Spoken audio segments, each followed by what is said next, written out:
Hi, okay.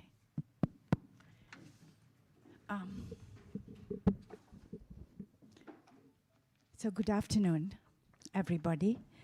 Welcome to the Foreign Correspondents Club of Japan. My name is Suvendrini Kakuchi. I'm the president of this club, and I will be your moderator today. On my right is a distinguished speaker, Dr. Patricia Flor, who is the ambassador of the European Union. She will update us on the EU position on the escalating war in Ukraine. As we all know, the EU is a leading player and has provided international assistance to the Ukrainian government, and that includes military assistance. We have, during the past week, we've had ambassadors from Ukraine, Russia, and the United States, and the club is initiating a discussion on this major conflict that is going to have long-term implications on the world order. Dr. Flor will speak at the beginning, and then we will open the floor for question and answer. The session will be for an hour, and we have time till 2:30 p.m. So thank you very much for your time, and the floor is yours. Yes, thank you. And first of all, thank you, to the President, for inviting me today to the Foreign Correspondents Club. And thank you all for joining for this event. Russia's aggression on Ukraine. The European Union condemns in the strongest possible terms Russia's unprecedented military aggression against peaceful, independent Ukraine, its neighbor. By its unprovoked and unjustified military actions, Russia is grossly violating international law and undermining European and global security and stability. We deplore the loss of human life and the suffering. You watch the news. Only a few kilometers from the EU's border, the Russian army is committing barbaric actions during its invasion of Ukraine. It is bombing and launching missile strikes against cities, killing innocent people, civilians. We call on Russia to immediately cease the hostilities, withdraw its military from Ukraine, and fully respect Ukraine's territorial integrity, sovereignty, and independence. Such use of force and coercion has no place in the 21st century. It was President Putin who chose to bring war back to Europe.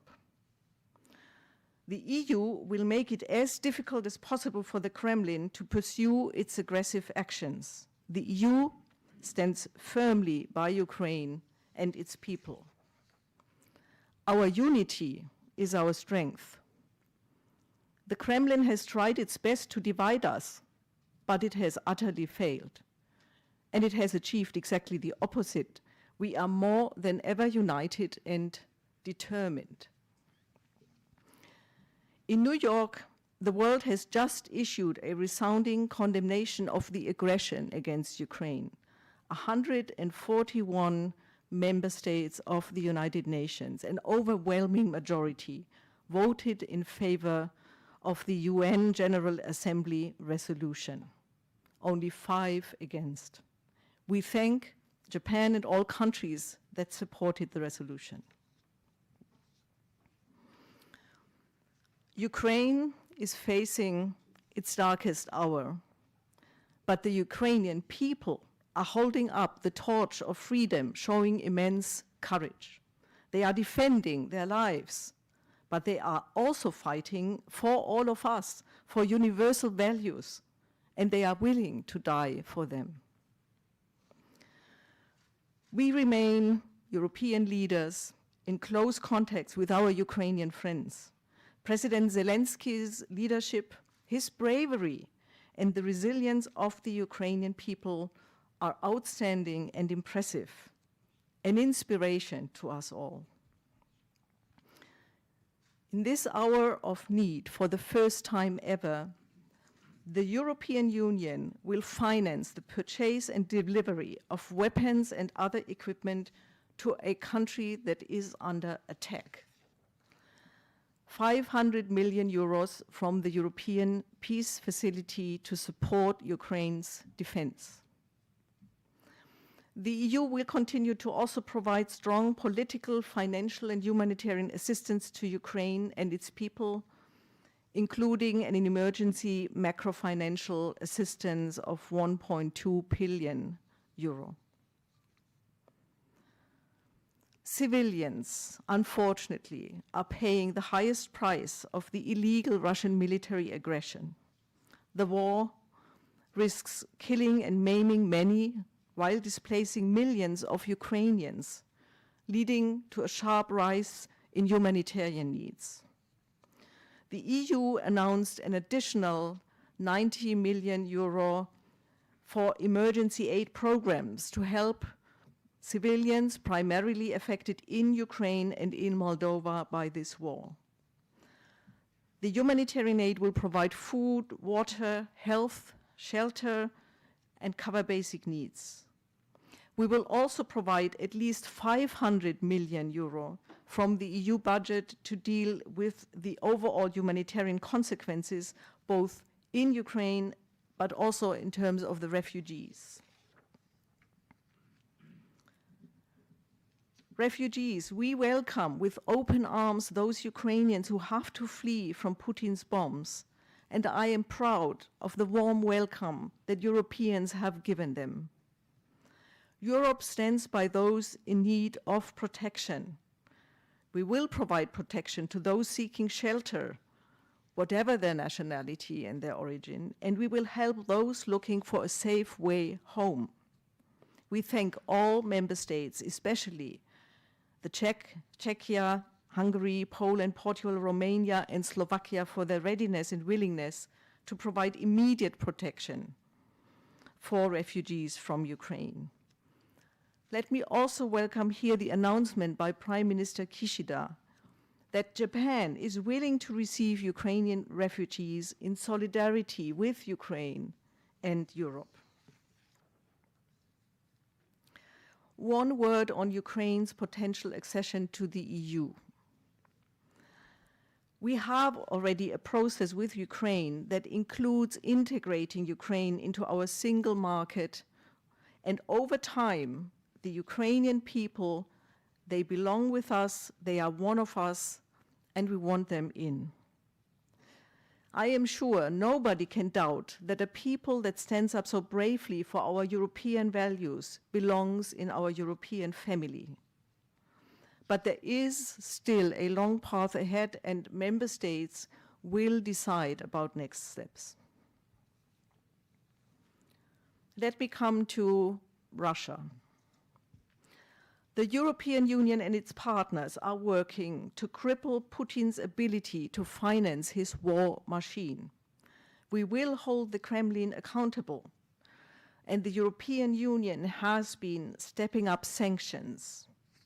The package of massive and targeted sanctions European leaders approved already will have a maximum impact on the Russian economy and the political elite. It is built on 5 pillars: financial, important Russian banks excluding from SWIFT, a ban on transactions of Russia's central bank. The energy and the transport sectors, for instance, an export ban of refining technology and closing down the European Union airspace to Russian planes. Technology, limiting access to dual-use goods, to drones, to semiconductors, and other crucial technology goods. And finally, visa policy and individual sanctions. The European Union has now sanctioned 680 individuals and 53 entities with travel bans, asset freezes, and prohibitions to provide funds. One word, very relevant in this group, on disinformation actors. We have suspended in the EU the licensees for the Kremlin's propaganda machine, Russia Today, Sputnik, and their subsidiaries. They will no longer be able to spread their lies to justify Putin's war and to sow division in our union. And lastly, we will also target the second aggressor in this war, Lukashenko's regime in Belarus, with a new package of sanctions. Let me stress that all of these measures are closely coordinated with our partners and allies, and we are, again, very grateful that countries like Japan, but also Canada, Norway, South Korea, Australia, the UK, and also, of course, the US, have been in lockstep in terms of taking measures of their own.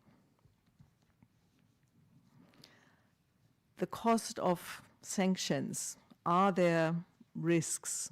Yes, sanctions do have costs, also for us. But the people of Europe understand very well that we must stand up against this cruel aggression. Protecting our liberty comes at a price we are willing to pay, because freedom is priceless. And our investments today will make us more independent tomorrow. Of course, security of energy supply, for instance, is of concern. We cannot rely on a supplier who explicitly threatens us. And that is why we've also reached out to other global suppliers. I would like to stress that we highly appreciate the support by Japan redirecting contracted LNG cargoes to Europe in case of extra need. In Europe, we are also building new LNG terminals and working on interconnectors. In the long run, though, we have to accelerate the green transition. It's our switch to renewables and hydrogen that will make us truly independent in future. Security and stability in Europe and globally, finally. What we are facing today is a blatant attempt to rewrite the rules of our international system, a threat to the global rules-based order. The Kremlin aims to undermine the entire European security architecture, the Helsinki principles that have made all of Europe safe. It is violating the UN Charter, where it states that countries shall refrain from the threat or use of force against the territorial integrity or political independence of any state. And of course, lately, President Putin has gone so far as to threaten the use of nuclear arms. So there's a joint task for the international community here. Do not let President Putin tear down the security architecture that has given Europe and the world peace and stability over many decades.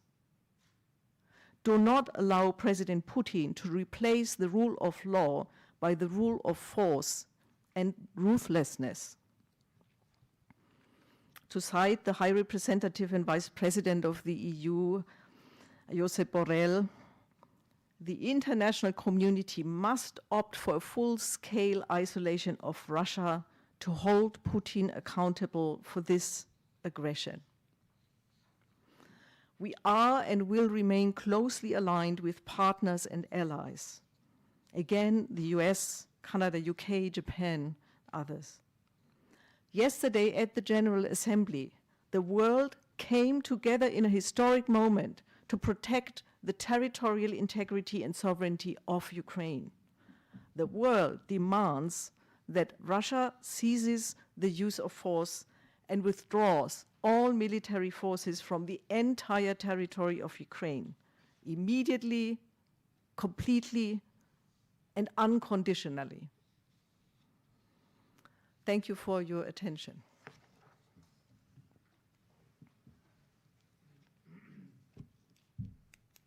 Thank you very much, Dr. Flor. The floor is open for questions. Please come up to the microphone. Yes, Peter, or, yeah, okay, Pio, go ahead first. Okay, Peter, go ahead.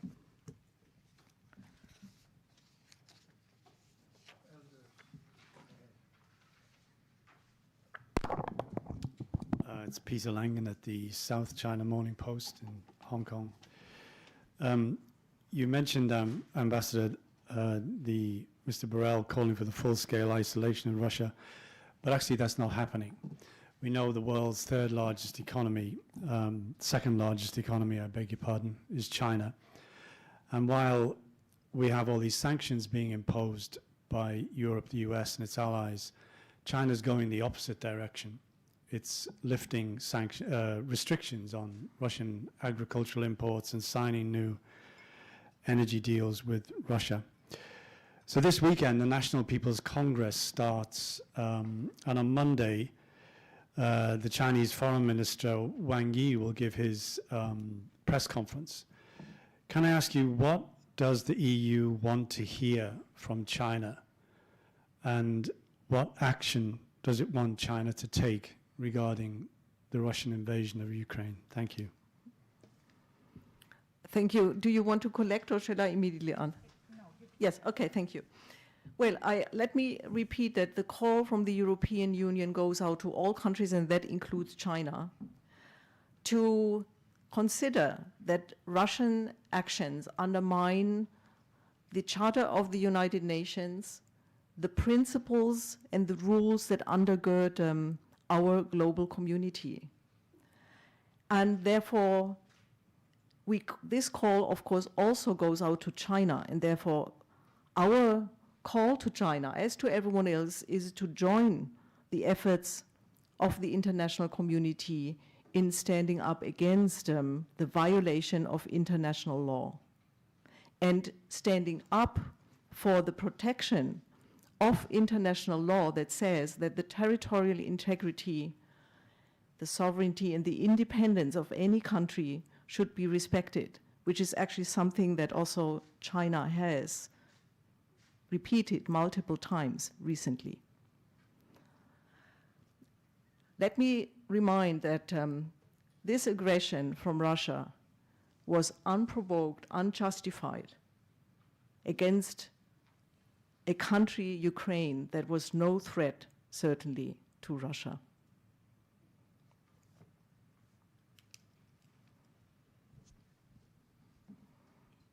Okay, Peter. All right. You go ahead.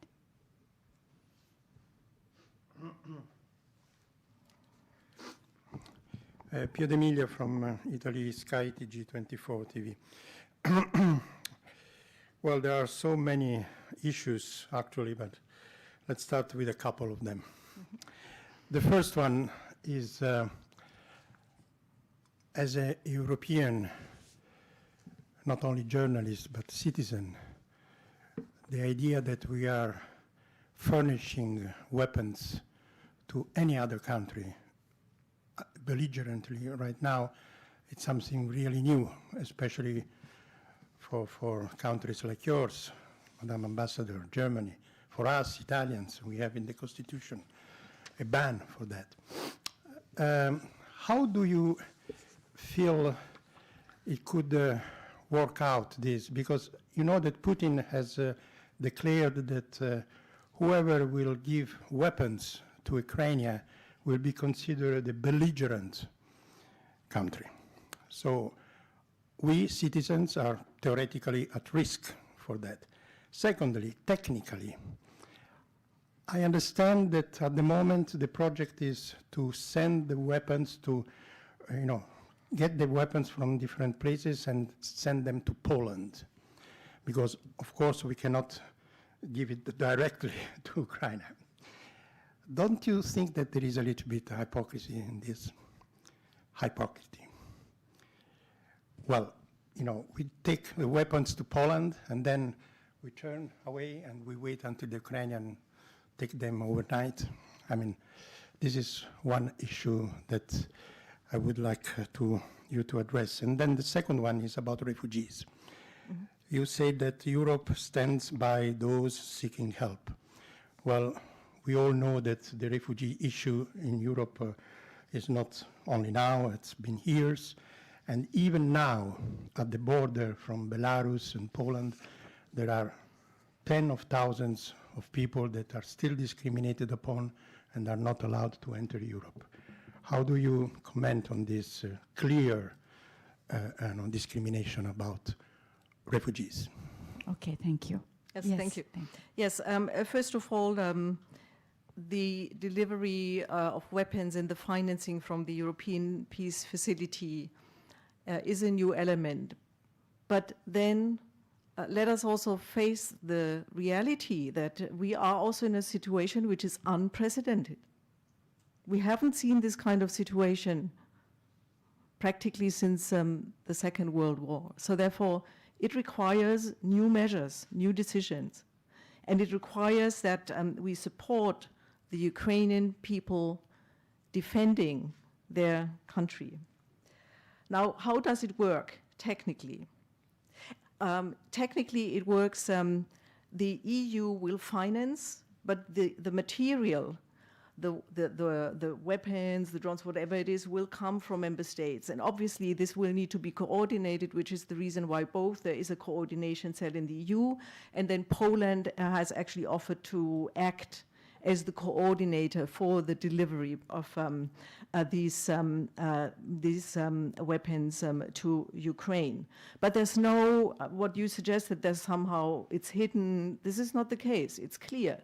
These weaponry is to support Ukraine, and of course Poland is a neighboring country, so you need to bring that into Ukraine, so you need to do that from a neighboring country, so there's nothing strange about that. And it's clear that the time to provide military support to Ukraine is now. Now they are in the most dire need of having supply and being able to continue fighting. So therefore, it is clear that many member states actually are willing to then provide the weapons which would then go to assist the Ukrainians. And so therefore, this decision, which is unprecedented, is an important demonstration of EU solidarity with Ukraine and the unity within the European Union in supporting Ukrainian resistance against the aggressor. Your second question. First of all, let me say that the EU and its member states are strongly committed to ensure equal treatment for all people arriving at their borders, fleeing the war from Ukraine. Of course, you have a very, very high number of refugees right now, more than 650,000 already. So yes, there is an organizational challenge at the border, but it is clear that the EU will stand up to our international obligations deriving from the 1951 Geneva Convention on the Protection of Refugees. All member states have signed this convention. And this is a clear case of a refugee flow, people fleeing from a war situation. So therefore, they clearly all come under the 1951 convention. And so they should all be granted access to the EU regardless of nationality, ethnicity, skin color, gender, or any other criterion. Okay, thank you. We've got questions sent by email, and before that, could I ask you a question about the status of the peace talks? I mean, have they completely broken down? What is the situation on that front? I cannot answer because, of course, these are direct talks between, the ones that took place were direct talks between Ukraine and Russia. So therefore, from the EU side, I cannot comment. All right. Okay, so then the first question sent by Anthony Rowley. Would you agree that a stronger European Union, politically and militarily, and a more diluted NATO influence could have prevented this conflict, and even now could achieve a modus vivendi? Thank you for the question. Of course, first of all, a stronger European Union is clearly necessary in our current global environment. And that is actually not new, and that is also the reason why EU member states and the EU over the last years have already stepped up our efforts to make the European Union stronger in terms of strategic autonomy, in terms of creating the European Defence Fund, the European Defence Agency, in terms of stepping up coordination of defence efforts between all member states. Also in terms of expanding, of course, our CSDP, our civilian and security missions abroad, such as fighting piracy at the Horn of Africa and meeting other challenges. So what you can see, if you track the last decade, you can see that the European Union and the member states have increasingly been committed to strengthen the European Union and its capability and capacity to respond to crises, whatever they may be. And yes, that is the right answer in terms of the current challenges from my point of view. Okay, good. We have Eric Johnston from the Japan Times. You've said you welcomed Japan's willingness to accept Ukraine refugees. What specifically are you encouraging Japan to do to help accept more Ukraine refugees? Are you encouraging the Japanese government to grant any Ukrainian now in Japan refugee status if they apply, or grant refugee status for not only themselves, but also for their immediate family members? Thank you for the question. First of all, let me say that obviously, those Ukrainians who currently live abroad, including in Japan, cannot return to their home country at this particular moment. So therefore, yes, I think all countries, including Japan, should allow them to remain safe where they currently are, including their families. The other fact is that in any refugee crisis, and this is no different here, the UNHCR, the UN agency dealing with refugees, and the High Commissioner for Refugees is always also calling on global solidarity to assist those countries who are the immediate neighbors and those immediately affected by refugee flows, because they, of course, carry the first load, the biggest load. And I would say that in Europe, of course, with the European Union, we can also and do shoulder a large part of this burden. But at the same time, of course, there will be gratefulness for any solidarity action by any other country willing to accept some of these refugees. Of course, if they wish to go to Japan or any other country. And this is usually a process which is facilitated by the UN Refugee Agency. We have Fred Wako, freelance. People say that Putin only understands power. Do you think Europe was too soft in preventing this atrocity by not taking any military action, even if only defense action? And do you think military action from the West will be needed? Well, on the second question, I'm no prophet. On the first question, let me say that Europe, and I still do think rightly so, did invest in peace, in reconciliation, in peaceful conflict resolution, in cooperation. That is the foundation of the European Union. That's the reason for our coming into being. And I still think that this was the right response, obviously, after the Second World War. What we face now is one state with President Putin at the head, one person who did decide to bring war back to Europe. Should we then revisit all of our fundamental principles and values? I don't think so. I think that it would still be the right thing to look for peace and peaceful conflict resolution and peaceful settlement of conflicts whenever they arise. And I think that we should stand by that principle too, despite the fact that in this current acute situation, with the aggression against Ukraine, we are also forced to take all the other steps which are needed. And Fred has a related question. Is it the EU stance that sanctions and other actions will stay in place until Putin is no longer ruling Russia? What further sanctions can the EU put in place? Let me first of all say that these sanctions were adopted by the European Union, by member states and also by other states because of the invasion into Ukraine. So clearly the key demand is the one which I've already made in my opening statement. It is withdraw all your forces from Ukraine, return to your own territory and restore peace in Ukraine, all of Ukraine.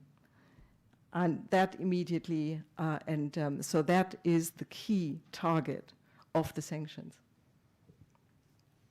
Yes.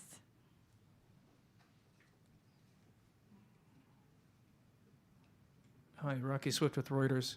I just wondered if you could expand a bit on what you said earlier about Japan's LNG contributions to Europe. What has been sent so far? What might be needed in the future? Any other details you can give on that? Thank you. Thank you. Let me start from the European end, because it is on the European end that actually the EU has invested in increasing our supplies, increasing our reserves in order to, of course, try to safeguard our energy needs in this developing crisis. So therefore, the first call, of course, is for us to ourselves try to find a good way to actually cover our energy needs with the different, opportunities and options that we have. However, in case of need, and I would like to again stress that, of course, we might see energy problems in Europe, and therefore we are actually grateful for all those who would be willing to divert LNG to Europe in this kind of a situation. And Japan has signaled that willingness, and it's very welcome. But it's also welcome that some of the producers, energy producers, have actually increased their production in order to meet the energy needs, not only of the EU, but globally in this particular situation. Yes, over there.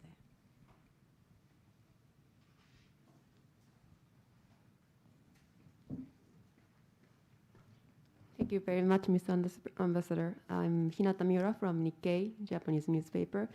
And I'd like to ask you about Japan's sanctions, and how do you think about Japan's sanctions so far, and how do you think Japan need more, or what to do in the future? Yes, thank you. First of all, I underlined already in my starting remarks that we have moved in coordination with partners, international partners. The G7 format also played a key role, and Japan has really been moving in parallel and in total coordination with EU, US, and others on this. And that is a very, very good sign, because from our point of view, every day counts. It counts in terms of what's happening in Ukraine. So therefore, we have highly appreciated this very strong and close cooperation with Japan on sanctions. There are some areas where the EU has gone beyond the current decision-making here in Japan. Let me mention the closure of our airspace. So in these areas, I would ask everyone, again, also to consider their own, policies and possible steps in these fields. Because the more we are united in our sanctions approach to the Russian Federation, the higher actually the cost for Russia and the higher the chances of influencing decision-making in Moscow. Yes.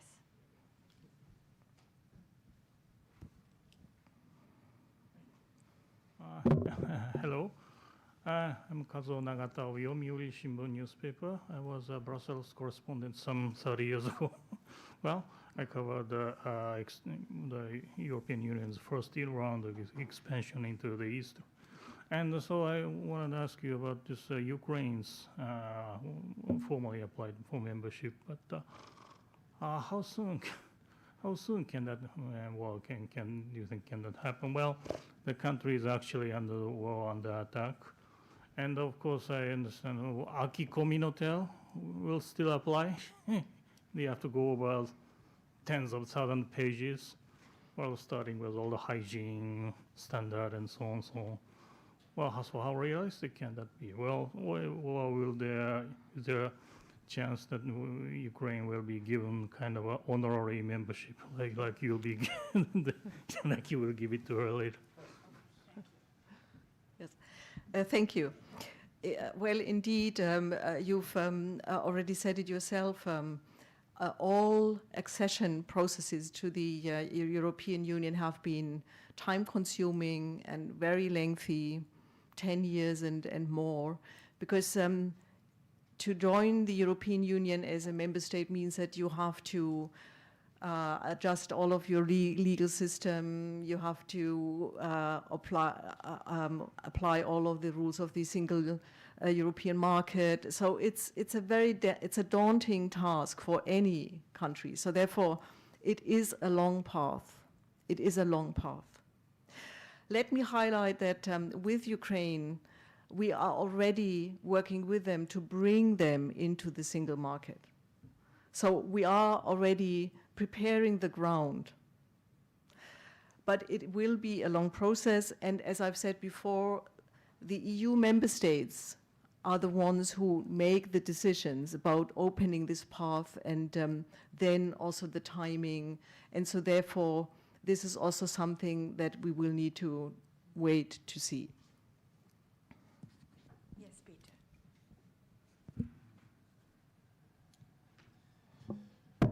Can I follow up on my earlier question? Because I don't think you answered the second part of what action does the EU want to see from China?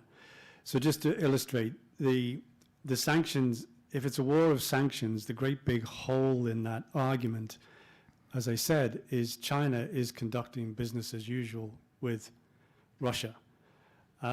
So does there come a point, or what is the point where the EU starts reassessing its own trade relationships with China, considering it's such a massive partner, to try and bring pressure on Beijing to comply with these international sanctions?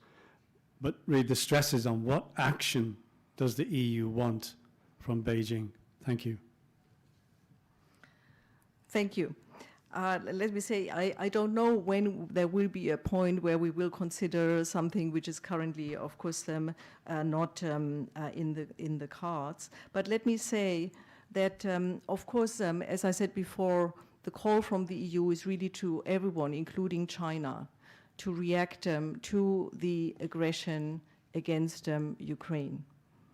So that means that we would wish to see that China is, as many others, speaking up about the aggression against Ukraine and considering what steps to take. But this is a call that we are making to all countries globally at this particular time. Pierre.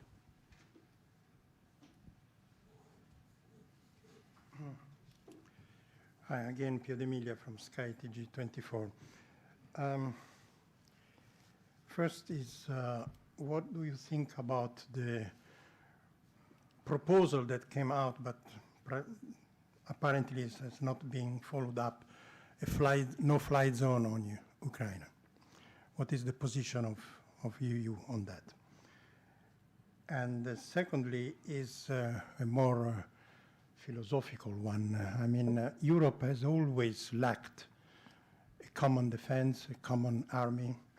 Do you think that this unfortunate occasion will bring European countries seriously discussing a joint defense and army, which, to be very franc has not been very much favored and pleased by US.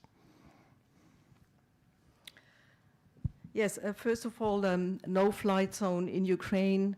I think that the key question in this context would be who enforces it.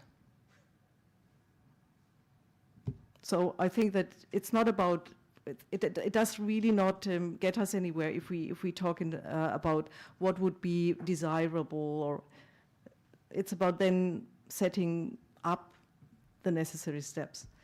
Then the common army, or let me say, I think that within the European Union, as you are aware, we have actually achieved a strong competencies for the Union. So member states have transferred competence on the market, the trade, and other areas to the European Union.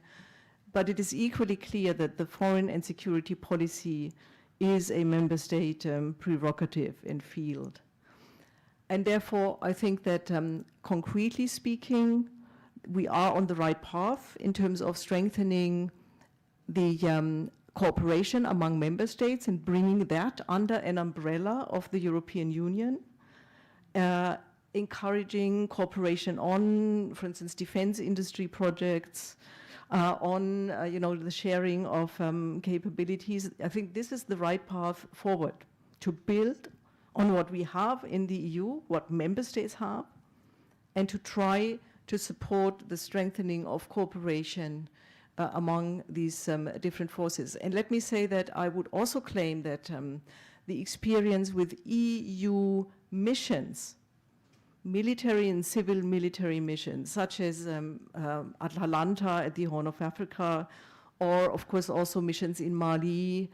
The EU is an actor in the security field, and that means that member states bring all of these capabilities to these missions, but nonetheless, we have worked very well, and we have made a difference in terms of having these EU missions. So I think that the way forward is to strengthen our cooperation among member states under the EU roof and umbrella. Yes, I just want to then, Anthony Rowley has sent another question about the desirability of a diluted NATO presence in the EU. What is your comment on that?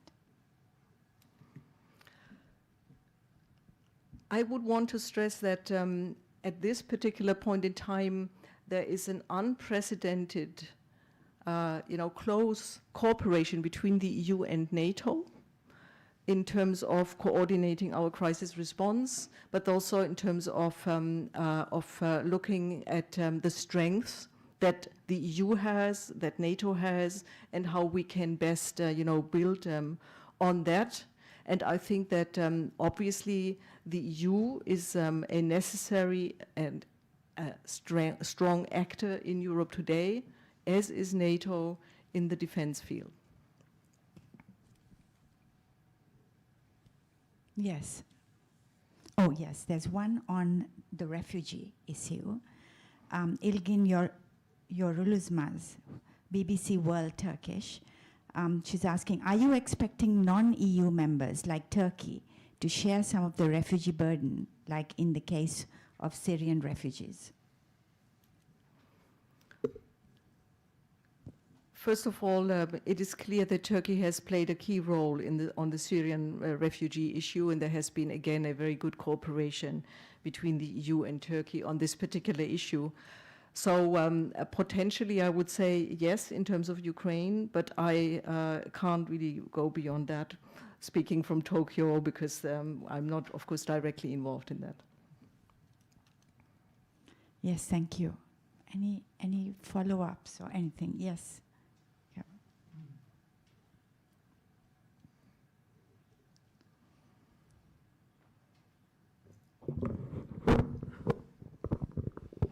My name is Kurt Sieber. Thank you very much for an excellent presentation. I'm an associate member here. I have two questions. The first one is, how tight is the situation with the SWIFT? There are all kind of rumors going around.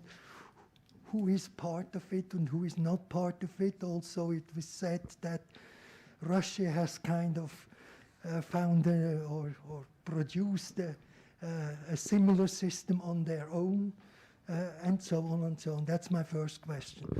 The second question is, and this is a little bit delicate, I mean, from outside we have seen over the years, last few years, that Poland and Hungary has not always been on the same line as the EU as a whole.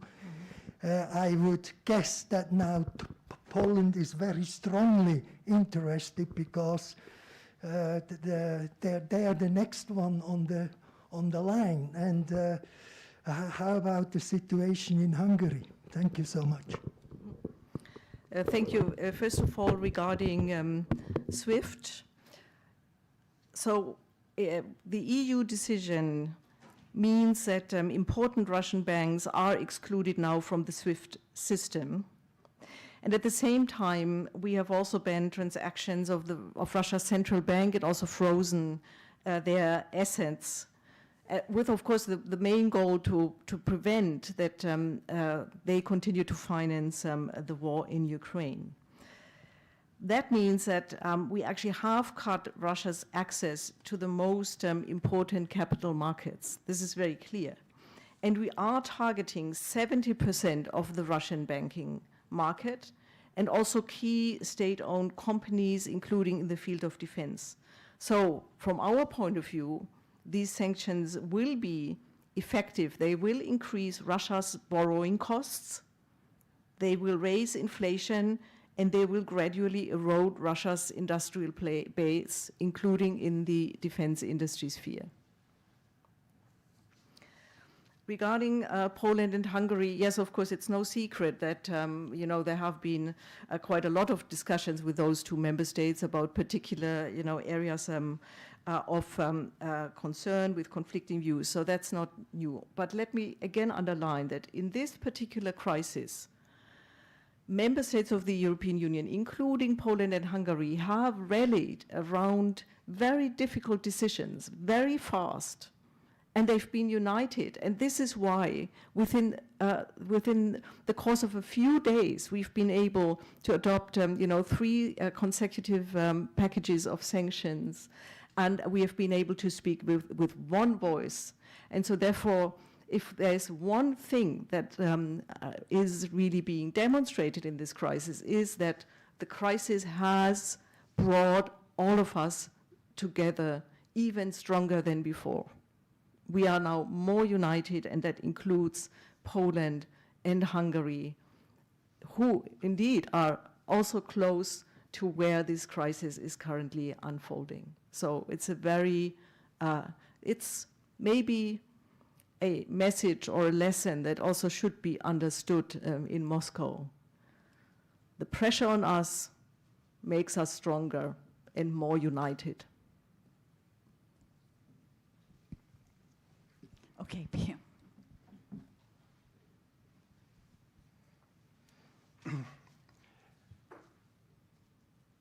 What has changed in European balance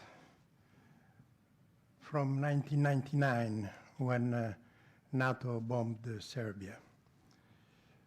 At that time, NATO did that operation, the Forced Allied operation, but as I well remember, it was actually many years ago, EU did not participate directly, was very, very sensitive about that. The single state part of NATO did contribute, including Italy and Germany, but the EU stood apart, and that was also not in an EU country like Ukraine.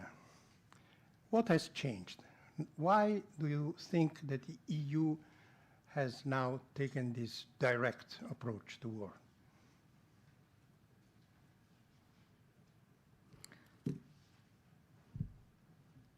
It is very clear that the current situation which we face is one where a peaceful, democratic country next to us, associated with the EU, and no threat to anyone has been invaded by the Russian Federation.